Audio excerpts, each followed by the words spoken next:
Good morning, student. Today we will discuss about the next topic, the gymnosperm.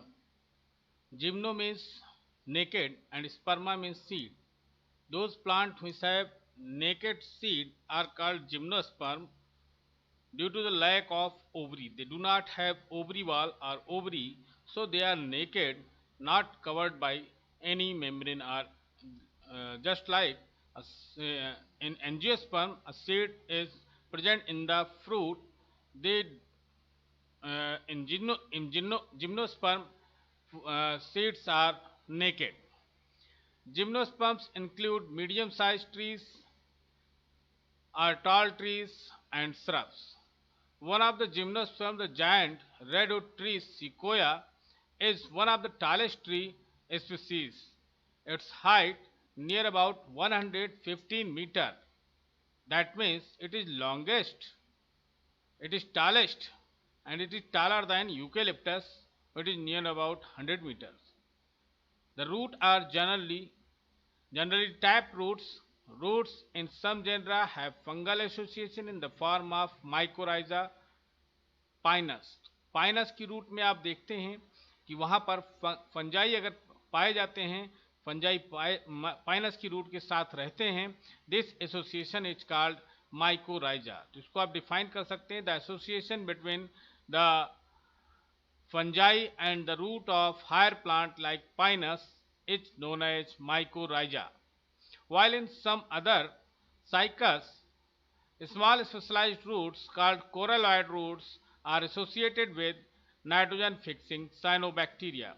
तो cycas की root में nitrogen fixing cyanobacteria present होते हैं and this type of root is called coralloid root.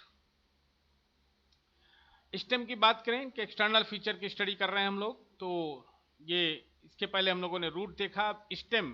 Stem इनका unbranch होगा, जैसे cycas में unbranch होगा, सीधा बिल्कुल चला जाता है, कोई ब्रांचिंग नहीं, या ब्रांचिंग होगी तो पाइनस सेड्रस में ब्रांचिंग दिखती है. द लीव्स में भी सिंपल आर कंपाउंड, और लीव्स इनकी सिंपल या कंपाउंड हो सकती हैं. In cycas the pinnate leaves persist for a few years. Cycas में पिन्नेट लीव्स पाई जाती हैं जो कुछ वर्षों तक होती हैं. The leaves in gymnosperm are well adapted to withstand extreme of temperature, humidity and wind. और इनकी लीव्स इस तरह से अडेप्टेड होती हैं कि हाई टेम्परेचर या ह्यूमिडिटी या विंड को ये झेल सकें, उनके लिए ये अडेप्टेड होती हैं. In conifers the needle like leaves reduce the surface area. They are thick cuticle. The sunken stomata also help to reduce water loss. तो हाई टेम्परेचर में रह सकती हैं, वाटर लॉस को रोकती हैं क्योंकि इनकी साइज, इनका जो निडल शेप्ड है और सनकन स्टोमेटा प्रेजेंट हैं. So they are adapted, well adapted for extreme humidity, temperature, wind. That ये कह सकते हैं कि ये जीरोफाइट्स की तरह इनकी लीव्स दिखती हैं. The gymnosperms are heterosporous. Gymnosperm heterosporous, that means they produce two types of spores, microspore and megaspore. Microsporangium में डेवलप होंगे और माइक्रोस्पोरेंजियम माइक्रोस्पोरोफिल्स पर होंगे, और माइक्रोस्पोरोफिल्स मिल करके मेल कोन या मेल स्ट्रोबिलाई बनाएगा. The microspore develop into A male gametophyte generation which is highly reduced and is confined to only limited number of cells. This reduced gametophyte is called pollen grain. तो यहाँ microspore develop होकर के क्या बनाता है, pollen grain, जो कि एक reduced gametophyte होता है. The male और फीमेल कोन और स्ट्रोबिलाई में be born on the same tree, एक ही ट्री पर होंगे. मीन्स इस तरह से इसको हम बोल सकते हैं बाइसेक्सुअल. पाइनस में दोनों रिप्रोडक्टिव ऑर्गन एक ही ट्री में होंगे, और on the different tree cycas. Cycas dioecious होगा जबकि पाइनस मोनोसियस या बाइसेक्सुअल बोल सकते हैं. The megaspore mother cell is differentiated from one of the cells of the nucleus. Nucleus की कोई सेल डिफरेंशिएट होकर के मेगास्पोर मदर सेल बनाएगी, और मेगास्पोर मदर सेल यहाँ पर देखेंगे तो उसमें मियोसिस होगी, और न्यूक्लियस की यहाँ पर एक लाइन जो दिया हुआ है, nucleus is protected by envelope. तो न्यूक्लियस के ऊपर इन्वेलप होता है, और न्यूक्लियस कहाँ पाया जाएगा, ओव्यूल में. Ovule are borne are megasporophyll. Ovule megasporophyll पर होते हैं और क्लस्टर बना करके फीमेल कोन बनाते हैं, फीमेल स्ट्रोफिलाई सिंथेसाइज करते हैं. The megaspore mother cell divide meiotically, अभी जो मैं बता रहा था कि मेगास्पोर मदर सेल डिवाइड करेगा मियोटिकली, मियोसिस होगा, रिडक्शनल डिवीजन होगा और 4 मेगास्पोर बनेंगे, जिसमें से 3 डिजनरेट कर जाएंगे, 3 megaspore will degenerate, only one of the megaspore enclosed with megasporangium develops into a multicellular female gametophyte that bears 2 or more archegonia female sex organ। तो एक मेगास्पोर डेवलप होकर के फीमेल गैमेटोफाइट बनाएगा और उस पर 2 या 2 से ज्यादा आर्किगोनिया डेवलप होंगी जिनमें एक सेल सिंथेसाइज होगा। The multicellular female gametophyte is also retained within the megasporangium. Unlike bryophyte and pteridophyte, in gymnosperm the male and female gametophyte do not have an independent free living existence।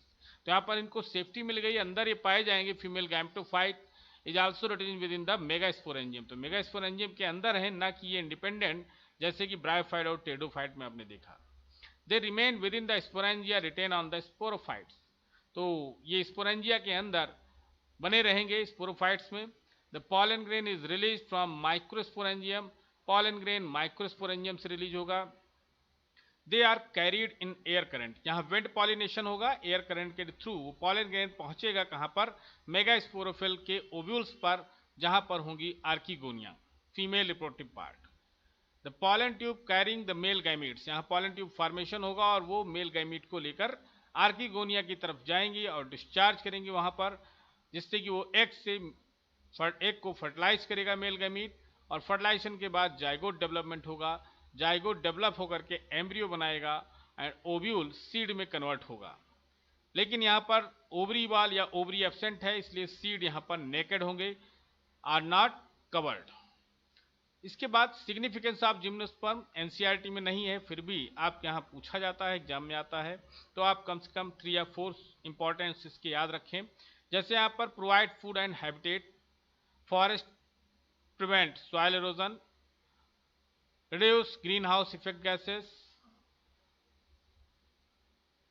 lumber for wood, paper, resin, wood, furniture, ornamental plant की तरह भी use करते हैं।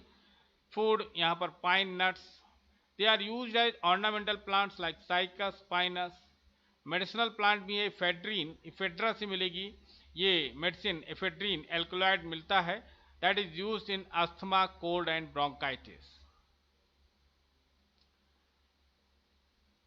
Next topic है plant life cycle and alternation of generation.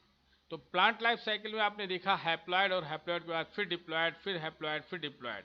Haploid को हम लोग gametophyte कहते हैं, यहाँ पर डिप्लॉइड स्टेज को स्पोरोफाइट। तो एक दूसरे के बाद ये अल्टरनेट करती रहती हैं, आती रहती हैं, this is called alternation of generation. During the life cycle of any sexual reproducing plant there is an alternation of generation between gamete producing haploid gametophyte and spore producing diploid sporophyte। तो sporophyte से हमेशा spore develop होगा और gametophyte से हमेशा gamete develop होगा। However, different plant groups as well as individuals representing them differ in the following pattern। तो इनमें पैटर्न में डिफरेंस है, तो इन्हें डिफरेंट टाइप्स में डिवाइड कर दिया गया। जैसे आप फर्स्ट आप पढ़ने चल रहे हैं haplontic type of life cycle. Sporophytic generation is represented only by one cell zygote. यहाँ पर स्पोरोफाइटिक जनरेशन बहुत छोटी है और केवल एक सेल से बना हुआ जाइगोट ही रिप्रेजेंट कर रहा है स्पोरोफाइटिक जनरेशन को। There are no free living sporophytes, और ये फ्री लिविंग नहीं है। मियोसिस होगा इनमें, meiosis in the zygote, zygote में मियोसिस होने के बाद यहाँ पर हैप्लॉइड स्पोर्स बनते हैं। The haploid spores divide mitotically and form the gametophyte, और ये स्पोर डेवलप होकर के क्या बनाते हैं, gametophyte. The dominant photosynthetic phase in such plant is free living gametophyte। तो यहाँ डोमिनेंट कौन है, gametophyte. This kind of cycle is called haplontic life cycle। Example Volvox, Spirogyra, some species of Chlamydomonas। तो यहाँ इसीलिए इसको हैप्लॉन्टिक बोला गया क्योंकि यहाँ पर डोमिनेंट स्टेज कौन है, डोमिनेंट फेज कौन है, गैमेटोफाइट, और स्पोरोफाइट जो कि डिपेंड है गैमेटोफाइट पर, और यहाँ केवल एक ही सिंगल सेल से डिनोट की जा रही है जिसको जाइगोट कह रहे हैं। तो यहाँ पर आप इसे हैप्लॉन्टिक शॉर्ट ड्यूरेशन के लिए डिप्लॉयड स्टेज होगी, बाकी पूरी की पूरी लाइफ साइकिल में हैप्लॉन्टिक फेज ही आपको दिख रही है। Next, on the other hand, other extreme is the type wherein the diploid sporophyte is dominant, और दूसरे टाइप में आप देखें तो डोमिनेंट कौन हो गया, स्पोरोफाइट, फोटोसिंथेटिक हो गया, खुद फोटोसिंथेसाइज कर रहा है। इंडिपेंडेंट फेज है, the gametophyte phase is represented by single to few cell, और गैमेटोफाइट कुछ सेल्स या एक सेल की बनी है या कुछ सेल्स की बनी है, हैप्लॉइड गैमेटोफाइट है।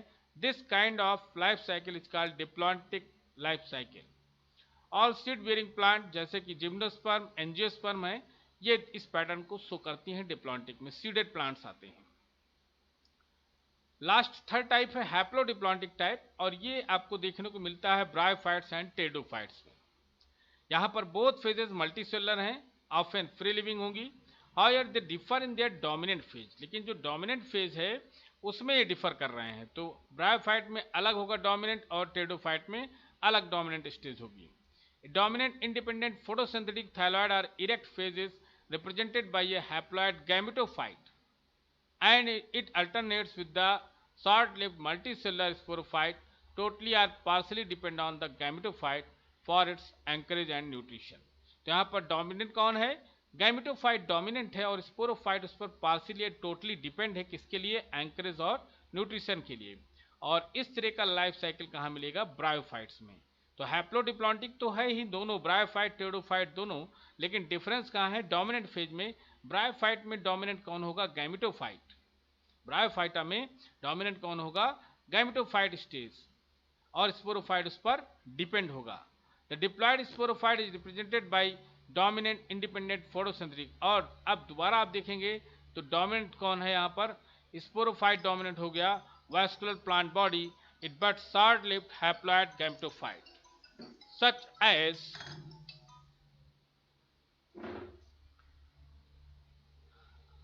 तो दोबारा आप देख रहे हैं यहाँ स्पोरोफाइट डोमिनेंट हो गया, इंडिपेंडेंट है, फोटोसिंथेटिक है, वास्कुलर प्लांट होगा, अल्टरनेट विद मल्टीसेलुलर सैप्रोफिटिक, और जो यहाँ पर गैमेटोफाइट है वो मल्टीसेलुलर है, सैप्रोफिटिक या ऑटोट्रॉफिक होगा, independent but short lived haploid gametophyte.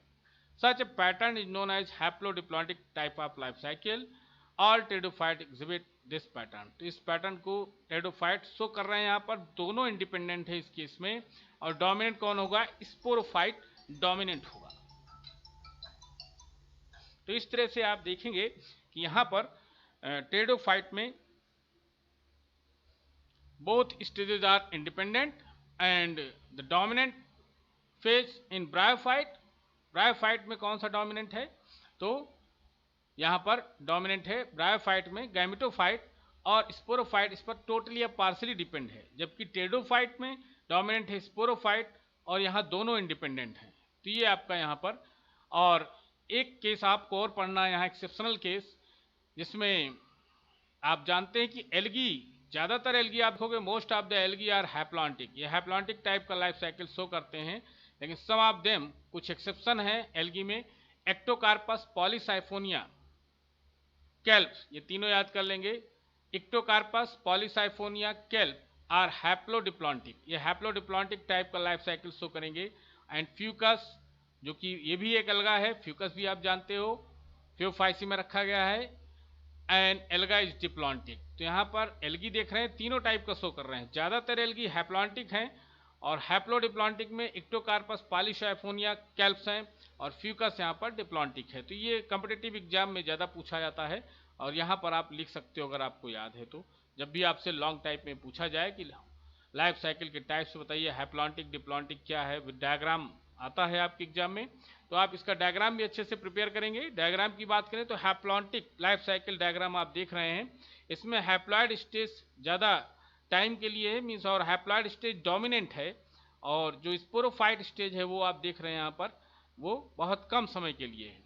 तो केवल जाइगोट ही शो कर रहा है यहाँ पर डिप्लॉयड स्टेज, और हैप्लॉयड स्टेज आपको काफ़ी टाइम तक, मीन्स यहाँ डोमिनेंट है और इंडिपेंडेंट है, ज़्यादा टाइम के लिए दिख रही है, जबकि यहाँ पर जो डिप्लॉयड स्टेज है केवल जाइगोट, एक ही यूनिसेलुलर जाइगोट दिख रहा है शॉर्ट टाइम के लिए। अगला यहाँ पर देखें अगर, तो diplontic life cycle, diplontic life cycle में आप देखेंगे डिप्लॉयड फेज डोमिनेंट है, और गैमेटोफाइट फेज यहाँ पर इस पर डिपेंड होगी, और इस तरह का लाइफ साइकिल आप देखते कहाँ हैं, सीडेड प्लांट में। जिम्नोस्पर्म और एंजियोस्पर्म में वहाँ पर स्पोरोफाइट मीन्स डिप्लॉयड स्टेज उसकी लाइफ में ज़्यादा समय तक रहेगी और डोमिनेंट होगी, जबकि गैमेटोफाइट शॉर्ट ड्यूरेशन के लिए होगी। तो इस तरह से जो आप यहाँ पर स्टेजेस हैं वो वही हैं, बस यहाँ क्या है, इसको ज़्यादा समय के लिए दिखाया गया है।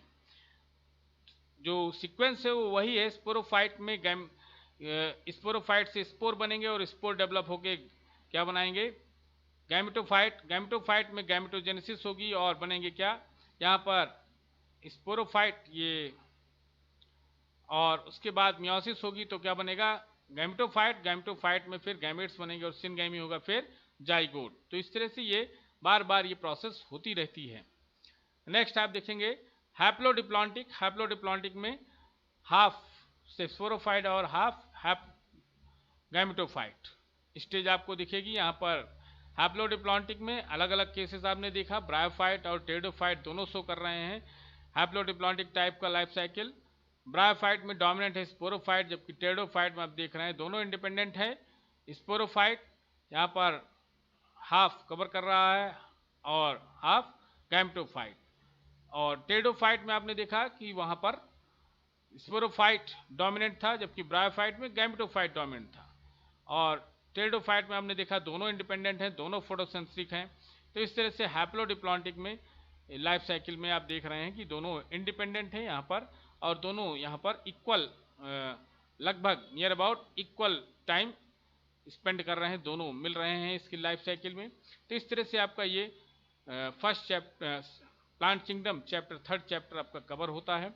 और इसके क्वेश्चन आंसर करिए, कहीं भी प्रॉब्लम होगा तो कांटेक्ट करें। Thank you.